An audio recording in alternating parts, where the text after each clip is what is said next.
नमस्कार बच्चों, आइए बच्चों आज हम इस वीडियो के माध्यम से 8th ग्रेड अभ्यास पुस्तिका कक्षा 8 विषय सामाजिक विज्ञान, इसके अंतर्गत हम देखेंगे अध्यायवार जो प्रश्न दिए गए हैं उनके आंसर हम किस प्रकार से पाठ्य पुस्तकों से पूर्ण कर सकते हैं। आइए देखते हैं। देखिए, हमें राज्य शिक्षा केंद्र भोपाल द्वारा 8th ग्रेड अभ्यास पुस्तिका विज्ञान, गणित एवं सामाजिक विज्ञान, इसके लिए एक बुक प्रदान की जाएगी और इसी प्रकार से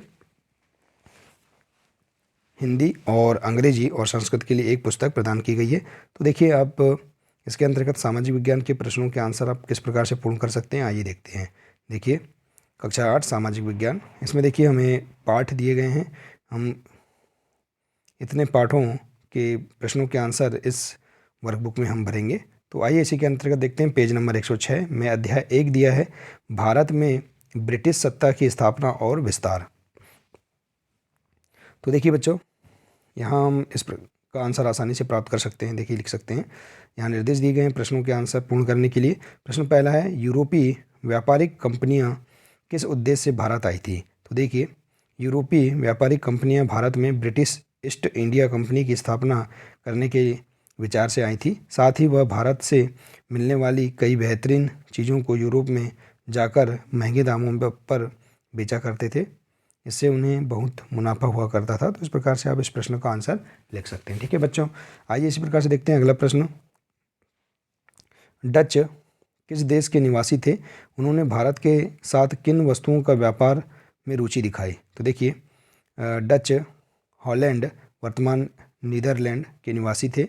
डचों ने गुजरात में कोरोमंडल, समुद्र तट, बंगाल, बिहार और उड़ीसा में अपनी व्यापारिक कोठियाँ खोली। तो इस प्रकार से आप इस प्रश्न का आंसर आसानी से लिख सकते हैं। इसके बाद अगला प्रश्न, ईस्ट इंडिया कंपनी की स्थापना किसने और कब की थी। तो देखिए, ईस्ट इंडिया कंपनी की स्थापना 1600 ईस्वी में ब्रिटेन की महारानी एलिजाबेथ प्रथम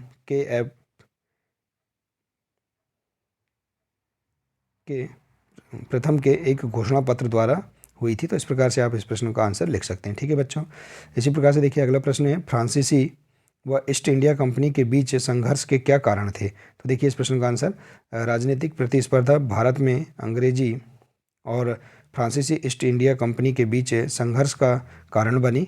दोनों का उद्देश्य था अधिकाधिक मुनाफा कमाना तथा ऐसे में उनकी राजनीतिक और अधिक महत्वाकांक्षी कक्षाओं ने सिर उठा लिया। तो इस प्रकार से आप इस प्रश्न का आंसर लिख सकते हैं। ठीक है बच्चों, इसी प्रकार से देखिए अगला पेज नंबर 107, इसमें दिया है प्रश्न, प्लासी के युद्ध के क्या परिणाम हुए।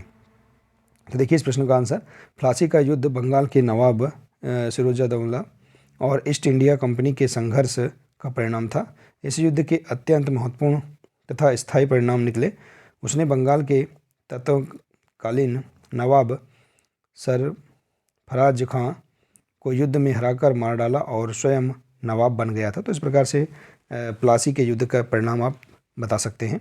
इसके बाद देखिए अगला प्रश्न, बक्सर का युद्ध कब और किसके बीच हुआ था। तो देखिए, बक्सर का युद्ध 23 अक्टूबर 1764 में बक्सर नगर के आसपास ईस्ट इंडिया कंपनी के हेक्टर मुनरो और मुगल तथा नवाबों की सेनाओं के बीच लड़ा गया था। तो इस प्रकार से आप बक्सर के युद्ध के बारे में लिख सकते हैं। इसके बाद अगला प्रश्न है, इलाहाबाद की संधि की मुख्य विशेषता क्या थी, लिखिए। तो देखिए, इलाहाबाद की प्रथम संधि रॉबर्ट क्लाइव तथा मुगल सम्राट शाह आलम द्वितीय के बीच में 12 अगस्त 1765 में हुई थी, क्योंकि कालांतर में इसने उन प्रशासकीय परिवर्तनों की पृष्ठभूमि तैयार कर दी जिससे ब्रिटिश प्रशासनिक व्यवस्था की आधारशिला रखी गई थी। तो इस प्रकार से आप इस प्रश्न का आंसर लिख सकते हैं इलाहाबाद संधि के बारे में। इसके बाद देखिए अगला प्रश्न है, लॉर्ड डलहौजी द्वारा भारतीय राज्यों को ब्रिटिश शासन के अधीन करने हेतु अपनाई गई नीति का वर्णन कीजिए। तो देखिए, डलहौजी ने भारत के सभी प्रदेशों को अंग्रेजी अधिकार के अंतर्गत लाने का प्रयास किया।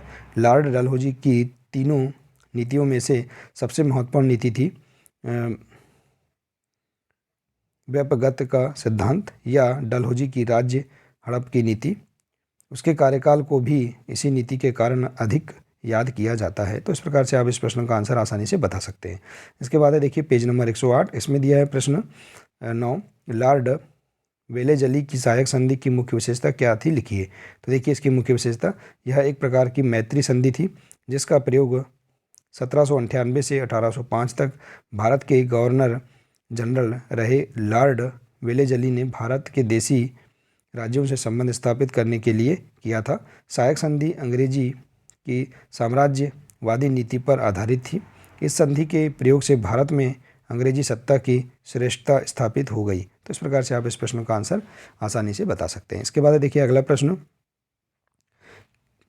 किन कारणों से ब्रिटिश कंपनी को भारत में सत्ता स्थापित करने में सफलता प्राप्त हुई थी? तो देखिए निम्न कारणों से ब्रिटिश कंपनी को भारत में सत्ता स्थापित करने में सफलता प्राप्त हुई थी। पहला है भारतीय राजाओं की विलासितापूर्ण जीवन शैली। इसके बाद है सैन्य शक्ति की कमी। इसके बाद है हल्के और छोटे हथियार तथा प्रशिक्षित सेना का अभाव।